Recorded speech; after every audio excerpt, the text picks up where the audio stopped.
오늘 우리에게 주시는 하나님의 말씀 마가복음 1장 14절 그리고 15절 말씀입니다.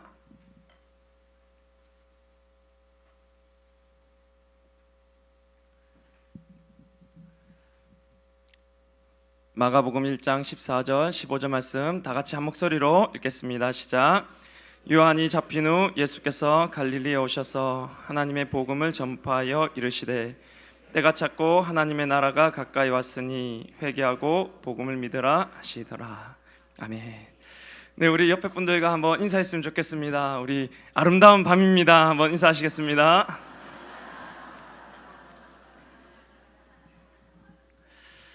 네, 정말로 아름다운 밤인 것 같습니다.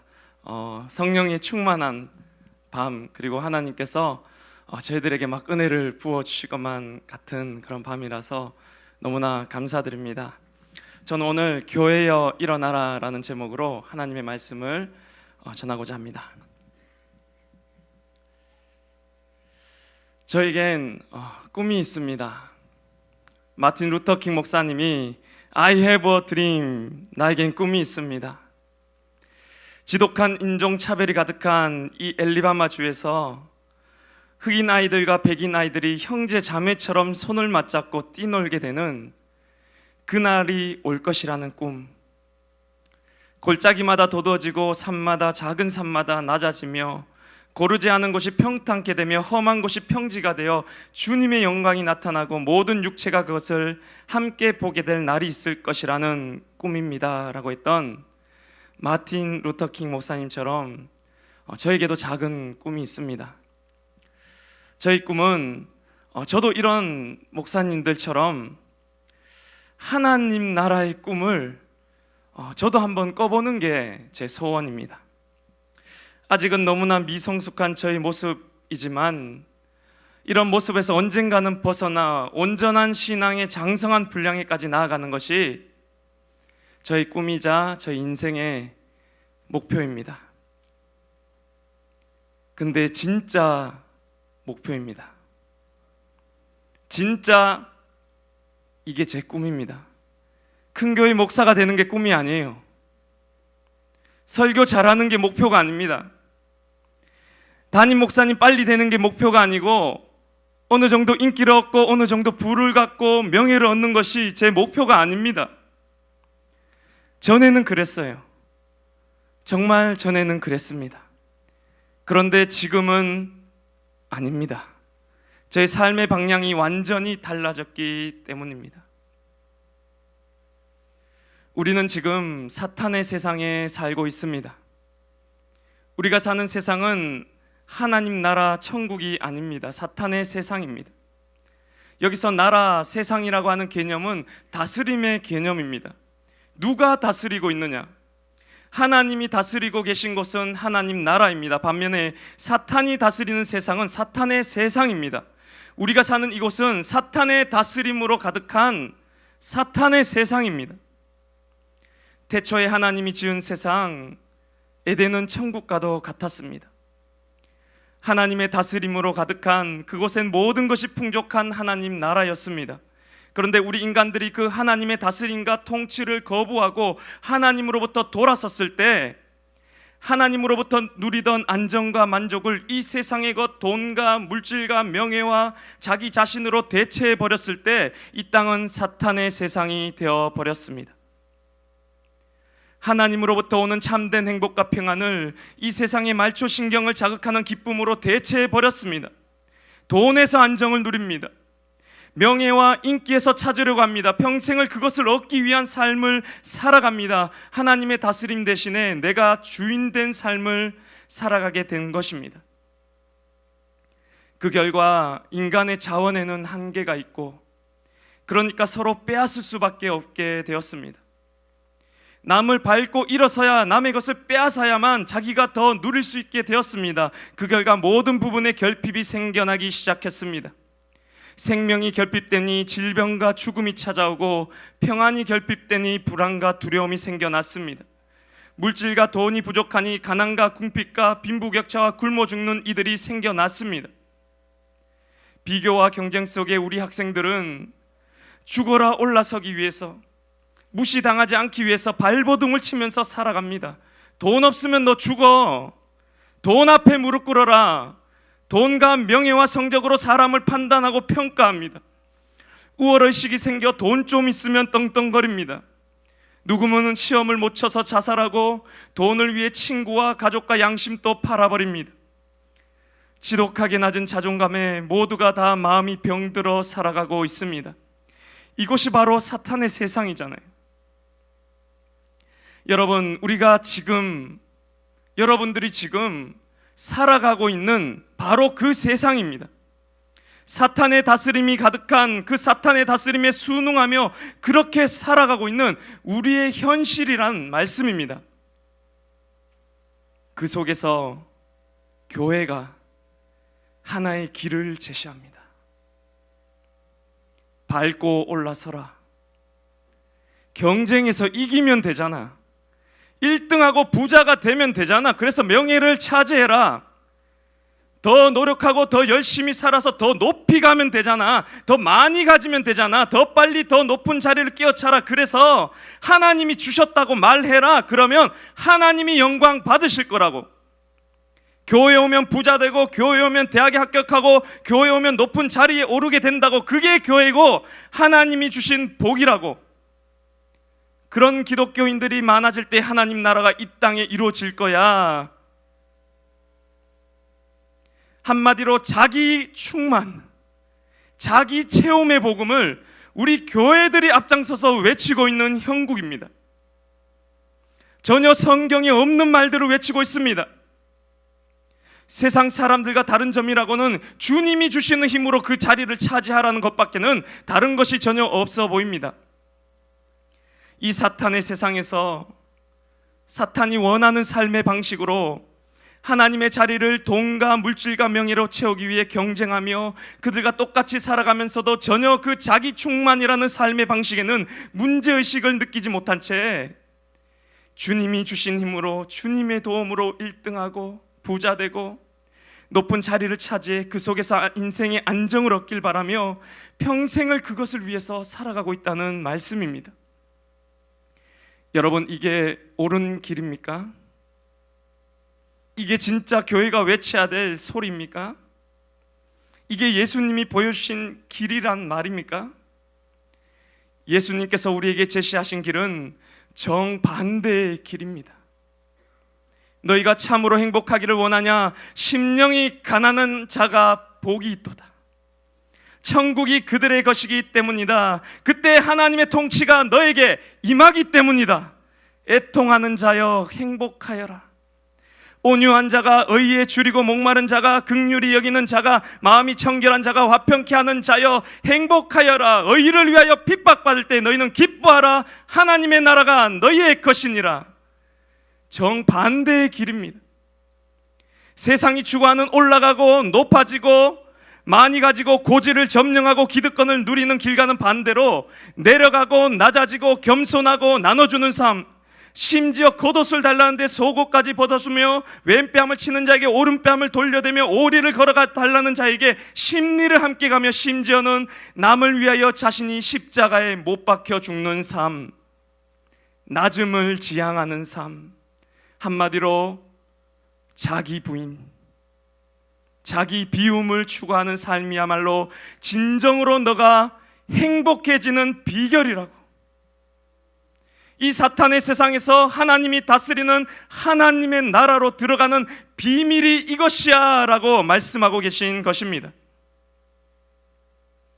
오늘 본문의 말씀, 요한이 잡힌 후 예수께서 갈릴리에 오셔서 하나님의 복음을 전파하여 이르시되 때가 찼고 하나님의 나라가 가까이 왔으니 회개하고 복음을 믿으라 하시더라. 요한이 잡힌 후라는 말로 대변되는 이 사탄의 세상, 온갖 비교와 경쟁과 가난과 아픔과 결핍이 가득한 세상, 모두가 돈과 물질에 매여 있고 잡혀 있는 세상, 하나님의 진리를 전했다가는 세상에 바보 취급당하고 감옥에 잡혀 들어가는 이 사탄의 세상 가운데서 예수께서 오셔서 처음으로 하신 말씀이 때가 찼다, 하나님의 나라가 가까이 왔다는 것입니다. 하나님 나라가 이미 예수께서 이 땅에 오심으로 주님의 통치가 비로소 시작되었다는 것입니다. 어떤 사람들에게요? 회개하고 복음을 믿는 자들에게. 여러분, 회개는 돌이킴입니다. 그저 눈물을 흘리며 내가 잘못했습니다라고 하는 고백이 회개가 아니라 내 삶의 방식의 돌이킴이 진정한 회개입니다. 사탄의 세상에서 내가 높아지고 더 가지고 올라서기만을 바랬던 그 삶의 방식에서의 전환입니다. 거기서 돌아서서 예수님이 걸어가셨던 십자가의 길, 좁은 문, 좁은 길, 하나님 사랑과 이웃 사랑의 그 길, 낮은 곳을 지향하는 삶, 자기 비움의 삶을 꿋꿋이 걸어가는 것이야말로 바로 믿음의 의미인 것입니다. 저는 오늘 성경 속의 두 인물을 여러분들에게 소개해 드리고자 합니다. 첫 번째 인물은 바로 예수님을 찾아왔던 부자 청년입니다. 행복을 찾아 돈을 소유하고 물질과 명예, 지식을 소유하고 이미지 관리까지 된 세상이 너무나 부러워하고 인정하던 그 고지를 이미 점령한 부자 청년이었습니다. 그런데 그랬던 그에게도 마음의 공허함과 불안이 있었던지 그는 예수님을 찾아와서 이렇게 질문합니다. 예수여, 내가 무엇을 하여야 영생을 얻을 수 있습니까? 그때 예수님이 대답합니다. 부모를 공경하라, 살인하지 말라, 간음하지 말라, 도적질하지 말라, 내 이웃의 것을 탐내지 말라는 계명을 지킬 것이니라. 여러분 아시다시피 십자가의 처음 1계명부터 4계명은 하나님 사랑으로 압축되고 뒤에 6계명은 이웃 사랑의 이 이중 계명으로 압축될 수 있는데 지금 예수님은 그 이웃 사랑의 계명을 청년에게 말씀해 주십니다. 그러니까 부자 청년이 대답하죠. 저는 어릴 적부터 다 지켰습니다. 그때 예수님께서 뭐라고 말씀하십니까? 한 가지 부족한 것이 있으니 네 재산을 팔아 가난한 이들에게 나눠주라. 그리하면 하늘에서 보화가 내게 있으리라. 그리고 나를 따르라. 여러분, 이 말이 무슨 말입니까? 분명 청년은 이웃사랑의 계명을 다 지켰다고 말했습니다. 그래서 예수님께서 말씀하시죠. 정말 이웃사랑을 그럼 실천해라. 그랬더니 재물이 많음으로 근심하고 떠나갔다 말합니다. 이웃사랑의 계명을 다 지켰다 해서 이웃사랑을 실천하라고 하니까 근심하고 못하겠답니다. 이 말씀은 한두 번 계명을 지켰다 어겼다를 말하는 것이 아니라 너의 삶의 방향을 완전히 뒤바꾸라는 말씀입니다. 너가 이제껏 자기 체험의 길을 걸어갔다면 이제는 자기 부인, 자기 비움의 방향으로 완전히 돌아서 그때 얘야 내가 널 다스릴 거야. 하나님 나라를 너가 그때 비로소 직면하게 될 거야. 그리고 나를 따르라. 회개하고 복음을 믿으라는 것입니다. 예수 믿고 천국에 들어가라고 하면 다 아멘인데 천국은 하나님의 다스림이고 하나님의 다스림을 받기 위해 너의 욕망을 내버리라고 하면 노멘입니다. 십자가를 지는 삶을 살아가라고 하면 다 아멘인데 낮은 곳을 향한 삶으로의 방향을 바꾸라고 하면 노멘입니다. 이웃을 사랑하라고 하면 아멘인데 너의 부를 나누어 주는 삶을 살아라고 하면 노멘입니다. 다 주란 말이 아니에요. 적당히 가지고 나누란 뜻입니다. 그렇게 자기를 비울 때 천국이 너의 마음속에 이 땅에 하나님의 나라가 이루어진다는 말씀이에요. 제가 하나 질문을 드려보겠습니다. 정말로 여기 하나님의 나라를 혹시 꿈꾸는 분이 계십니까? 하나님 나라는 하나님이 나를 온전히 다스리는 거예요. 정말 하나님이 여러분을 다스리셨으면 좋겠습니까? 하나님이 정말 나를 다스린다면 지금보다 아마도 좀 덜 부자가 될 것인데요. 하나님이 정말 나를 다스리면 지금보다 덜 높은 자리를 가야 될 것인데요. 그래도 정말 하나님이 여러분을 다스리셨으면 좋겠습니까? 내 마음이 그렇지 않다면 어쩌면 아직도 나는 아담과 같이 하나님의 다스림을 거부하면서 떠나 내가 주인 된 삶, 자기 체험의 삶을 살아가겠다고 결정한 사람과 같을지도 모릅니다. 이건 굉장히 무서운 말입니다. 이 땅의 교회가 편의점 수보다도 많지만 이 세상이 바뀌지 않는 이유를 여러분 아시겠습니까? 이것은 우리 모두가 이러한 삶의 방식에 전환 없는 부자 청년과 같은 신앙생활을 하고 있기 때문입니다. 언젠가는 나도 저 높은 자리에 올라 기득권과 부를 누려보고자 하는 이 세상과 같은 길, 자기 체험의 길을 걸어가고 있기 때문입니다. 사도 바울은 이렇게 고백합니다. 내가 눈물을 흘리며 말하노니 여러 사람들이 그리스도의 십자가의 원수로 행하느니라. 그들의 마침은 멸망이요 그들의 씨는 배요 그 영광은 그들의 부끄러움에 있고 땅의 일을 생각하는지라. 그러나 우리의 시민권은 하늘에 있다. 그리스도인들의 자기 부인 십자가를 지는 삶이 없이는 하나님의 나라가 결코 이루어지지 않기 때문입니다. 높이 올라가는 게 죄란 말이 아닙니다. 부자가 된 것이 나쁘단 말씀을 드린 것이 아니에요. 열심히 살아서 높은 자리에 오를 수 있습니다. 부가 찾아올 수 있습니다. 부와 명예를 부정하자고 말씀드린 것이 아닙니다. 그런데 부와 명예를 누리기 위한 삶을 살아가는 것이 아니라 오히려 자기 비움 예수님의 삶을 따라가는 사람이 그런 부와 명예를 갖게 되면 어떻게 되느냐? 낙차 큰 떨어짐을 감행하게 됩니다. 그 부를 아름답게 사용합니다. 그 명예로 높은 자리인데 더 겸손하게 낮은 모습으로 섬기는 거예요. 마치 높은 곳에 있는 물체가 낮은 곳으로 떨어질 때 그 떨어지는 폭이 크면 클수록 더 큰 빛과 열 에너지를 발산하는 것처럼 이 어두운 세상 가운데 낙차 큰 떨어짐을 감행함을 통하여 이 세상에 빛을 아름답게 비추는 그런 삶을 살아가게 되는 것입니다. 마지막으로 소개해드릴 한 인물은 삭개오입니다. 그는 부자요 세리장이었습니다. 돈과 물질과 지위가 생기면 행복이 찾아올 거라 생각하고 목숨을 걸고 부자 청년과 같이 고지를 점령하는 길을 갔던 한 사람이었습니다. 그런데 돈이 있어도 지위가 있어도 마음의 공허는 채우지 못했는지 그는 예수가 왔다는 소식을 듣고는 찾아갑니다.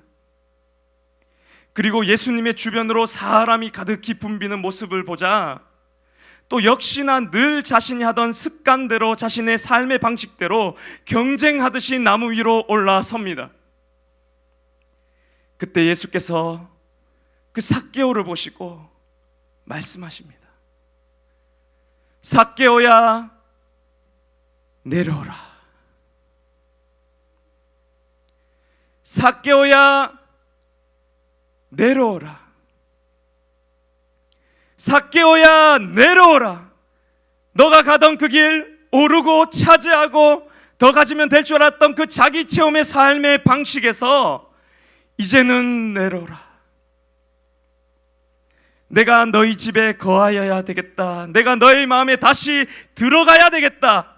내가 너를 다시 처음 때처럼 다스려야 되겠다. 너가 주인 된 그 삶에서 이제 내려와라. 내가 너를 다스릴 수 있게, 내가 너의 마음 가운데로 들어갈 수 있게, 하나님 나라가 너 안에 이루어질 수 있게 내려와라. 내려와라. 너의 욕망을 비워내라. 그 말씀을 들은 삭개오는 주저없이 자신의 기존의 삶의 방식을 돌이키는 진정한 회개를 감행합니다. 내가 이웃의 재물을 빼앗은 것이 있다면 4배로 갚겠습니다. 재산의 절반을 가난한 이들을 위해 나누어 주겠습니다. 그동안 자신이 신이라고 여기고 추구해왔던 돈과 명예를 비워내며 진정한 삶의 돌이킴을 감행한 것입니다. 그때 예수께서 말씀하시잖아요. 구원이 이 집에 이르렀도다. 인자에 온 것은 잃어버린 자를 찾아 구원하려 함이로다. 저는 오늘 이 말씀이 저에게 주시는 말씀이었으면 좋겠습니다.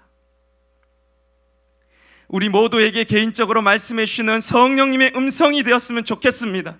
삭개오야 내려오라. 삭개오야 내려와라. 강태야 내려와라. 저의 꿈은 유명한 부흥사가 되는 게 제 꿈이었어요. 비밀로 했지만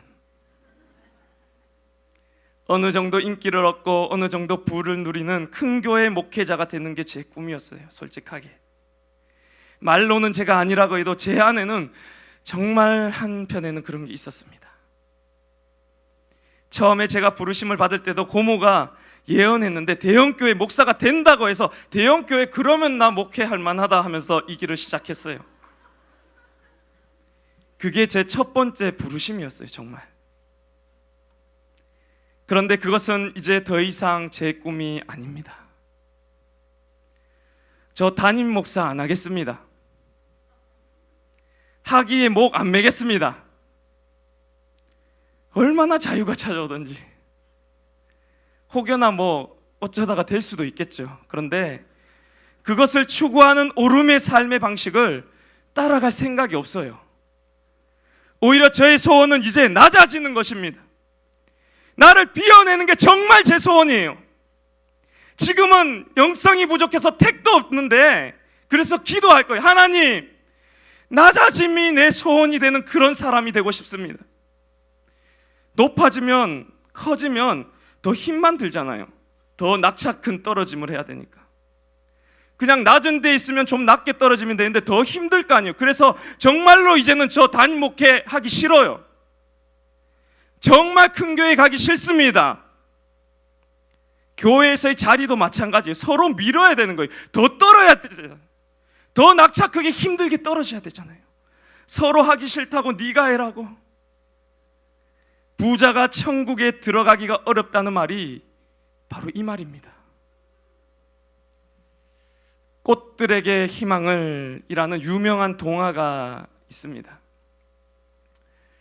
잠시 소개해드리고자 합니다. 한 애벌레가 삶의 행복과 목적을 찾다가 길을 쓰고 높은 곳에 올라가고 있는 애벌레 떼 기둥을 발견합니다. 저 위에 뭐가 있지? 생각하면서 자신도 그 위에 올라가 봐요. 그리고 그 애벌레에게 묻습니다. 저 위에 도대체 뭐가 있길래 너희는 그렇게 올라가고 있는 거니? 그러니까 다른 애벌레가 대답합니다. 나도 몰라. 근데 다들 올라가고 있잖아. 말 시키지 마. 빨리 올라가기도 정신이 없어. 다시 그러면서 밑에 이야기했던 애벌레를 밟고 또 떨어뜨리고 짓밟으면서 어떻게 해서든 고지를 향해서 나아갑니다. 그러던 중 한 나뭇가지에 이상한 솜뭉치에 꼼짝없이 갇혀있는 애벌레를 발견하고는 깜짝 놀라 그에게 야, 너 위기에 처한 것 같은데 내가 도와줄까? 라며 말을 건넵니다. 그런데 대답하길 아니 괜찮아. 나비가 되기 위해서는 이렇게 해야만 돼. 네? 나비요? 도대체 어떻게 되면 나비가 될 수 있다는 말이죠? 그때 그 솜뭉치 사이에 있던 애벌레가 대답합니다. 애벌레의 상태를 기꺼이 포기할 수 있을 만큼 날기를 간절히 원하면 돼. 목숨을 버리라는 말인가요? 그렇기도 하고 아니기도 하단다. 너의 겉모습은 죽은 듯이 보여도 너의 참모습은 여전히 살아있을 거야. 저 고지를 오르다 떨어져 나비가 되어 보지도 못하고 죽어버린 애벌레들과는 전혀 다른 것이지. 그 꼭대기엔 아무것도 없단다 라고 말해줍니다. 그 말을 듣고는 고민하던 애벌레는 마침내 방향을 바꾸어 내려가기 시작합니다. 여전히 다른 애벌레들이 서로를 밟으며 그 고지를 향해 올라가고 있을 그때 거꾸로 내려와 솜뭉치에 자기를 내어주었을 때 그는 나비가 되었습니다. 끝. 삭개오야 내려오라. 내가 너를 다시 다스릴 수 있게 삭개오야 내려오라. 이 땅에 하나님의 나라가 어떻게 이루어지느냐? 그리스도인들이 높은 자리를 깨어차는 것이 아니라 오히려 자신의 욕망을 십자가에 못 박고 낮은 곳을 지향하는 자기 부인이 이루어질 때 하나님의 나라가 이루어지게 되는 것입니다. 예수님께서는 이 땅에 하나님 나라의 삶의 법칙을 가르치시고 정치, 경제 모든 부분을 고치려고 하셨습니다. 이것은 매우 중요합니다. 그럼에도 혁명을 통하여 나라를 뒤엎고 정복한 것이 아니라 그 배후의 사탄의 세력을 보시면서 자신이 십자가를 지심을 통해 그 사탄의 허리를 꺾으신 것처럼 우리도 자신의 욕망을 십자가에 못 박을 때, 낮은 곳을 향해 이웃사랑을 실천하는 삶을 살아갈 때 우리 안에 하나님의 통치, 하나님의 나라가 이루어지게 된다는 것입니다. 이것을 믿으시길 바랍니다. 교회는 건물이 아닙니다. 교회는 바로 우리가 교회입니다. 우리 한 사람이 성령이 거하시는 전이요 교회입니다. 나 한 사람이 이 땅의 삶의 방식을 버리고 거부하며 하나님 나라의 삶의 방식을 따라갈 때 나는 진정한 주님의 교회가 됩니다. 그러니 주님의 교회들이 한 사람 한 사람 세워지고 그들이 연대할 때 예수를 머리로 한 진정한 교회가 이 땅에 하나님의 나라를 이루게 만든다는 것입니다. 그런 의미에서 교회에 가지 말라는 말은 맞는 말입니다.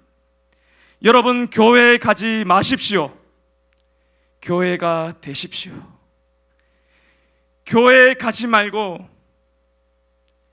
이 땅에 주님이 원하시는 진짜 교회들이 되시길 간절히 바랍니다. 내 힘으로는 할 수가 없습니다. 그러나 성령이 나에게 임하면 가장 첫 번째로 성령 충만의 변화가 뭐냐면 바로 이 세상의 신적인 능력을 발휘하던 돈과 물질과 명예가 우습게 보이기 시작하는 거예요. 정말 신기해요. 내 힘으로는 정말 신과 같이 내가 여기던 그게 성령이 임하면 하찮게 여겨져요. 성령 받은 사도행전 교회가 돈과 재산을 앞에 내어놓던 것처럼 정말 놀랐습니다. 이것은 오로지 성령의 은혜예요. 그러면서 평안과 자유가 찾아오기 시작합니다. 욕망을 내려놓으면 이렇게 좋을 수가 없습니다. 그리고 사랑과 온유와 화평과 오래 참음의 품성의 변화가 찾아오고 이 땅에 하나님 나라를 향한 비전이 생기는 것입니다. 한 번에 자기 재산을 다 바치고 그렇게 오지 않아요. 내가 도울 한 사람이 떠오르게 되는 것입니다. 주님의 눈물이 있는 그곳, 주님의 마음이 있는 그곳에 손과 발이 되어 한 걸음씩 나아가게 된다는 말씀이에요. 저는 목양교회는 가능할 것 같아요. 어떻게 한 교회만 바뀌어도 정말 될 것 같은데 저는 목양교회는 이상하게 될 것 같습니다. 그런 진정한 교회로 세워지시는 목양교회 모든 성도님들, 교사들, 이 땅에 진정한 빛이 되는 우리 목양교회가 되었으면 좋겠습니다. 이 시간 한번 찬양을 했으면 좋겠는데요. 제가 한번 솔로로 한번 찬양을 한번 불러드리고 싶습니다. 못하지만 여러분들 한번 가사를 한번 생각하면서 들어주셨으면 좋겠습니다. 한번